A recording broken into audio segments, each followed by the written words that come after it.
ঢাকা সিটির ভিতরে আমাদের কি এমন কোনো মা বোন নেই মুসলমান? আমি বলবো তাদের উদ্দেশ্যে, যদি আপনারা সঠিক মুসলমান হয়ে থাকেন, আপনারা যদি দেশকে ভালোবাসেন, চৈতালি রায়ের মতন কুলঙ্গারের বাচ্চাকে আপনারা কেন পারেন না ওনার হাত পাও ভেঙে ওনাকে প্যাকেট করে ভারতে পাঠাইতে? কেন পারেন না? প্রশ্ন আপনাদের কাছে।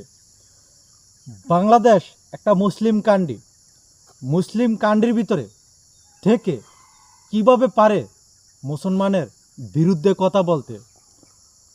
উনি মুসলমানকে নিয়ে যেই ধরনের কটূক্তি কথাবার্তা বলে, আমি মনে করি আপনারা ওনাকে ধরে, শুধু ধরে না, ওনাকে মাঝখান্দা তোলাবেন, তোলায়া সেরপরে ওনাকে ভারতে পাঠাবেন।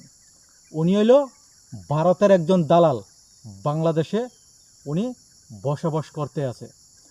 আপনারা যদি সঠিক মুসলমান হয়ে থাকেন, যদি দেশকে ভালোবাসেন, চৈতালি রায়ের মতন কুলঙ্গারের বাচ্চাকে আপনারা ধরে ওনাকে মাঝখান্দা তোলাবেন, তোলায়া সেরপরে ওনাকে ভারতে পাঠাবেন। আপনারা কেমন মুসলমান? আমি যদি থাকতাম, বিশ্বাস করেন, বেড়া মানুষের জন্য জেল, বেড়া মানুষের জন্য ফাঁসি। মুসলমান কখনো কিচ্ছুকে ভয় করে না, ঠিক আছে? 1000 বছর বেঁচে না থেকে 1 ঘন্টা বেঁচে থাকবেন, কাজও লাগবে।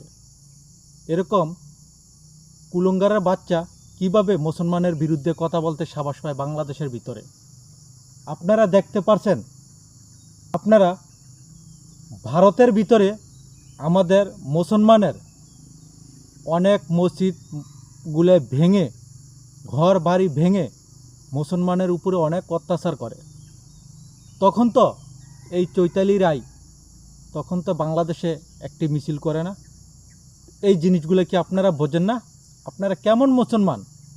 আমি মুসলমান, যেই মা বোন আছেন ঢাকা সিটির ভিতরে, ওনাকে ধরে একটি গণদোলাই দেন, সব ঠিক হয়ে যাবে।